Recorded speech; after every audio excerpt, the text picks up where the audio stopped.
Bruno Le Maire présente ce matin le projet de loi de finances en Conseil des ministres, étape qui marque le début du marathon parlementaire autour du budget jusqu'à Noël. Les débats autour du texte majeur de la rentrée qui promettent cette année encore des heures enflammées au Parlement et sûrement de nouveaux recours au très controversé article 49.3, Arthur Delaborde.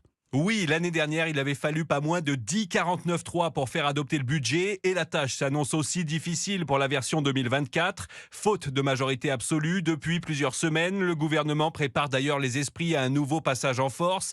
D'abord car traditionnellement, les oppositions refusent de voter les projets de loi de finances. Ensuite car la configuration politique rend tout compromis impossible. Bercy le répète inlassablement. Les comptes sont dans le rouge après 3 ans de quoi qu'il en coûte. L'urgence est donc à l'assainissement des finances publiques. 16 milliards d'euros d'économies devraient être actés dans le budget, dont les 2/3 proviennent de la suppression du bouclier tarifaire mis en place face à la crise énergétique.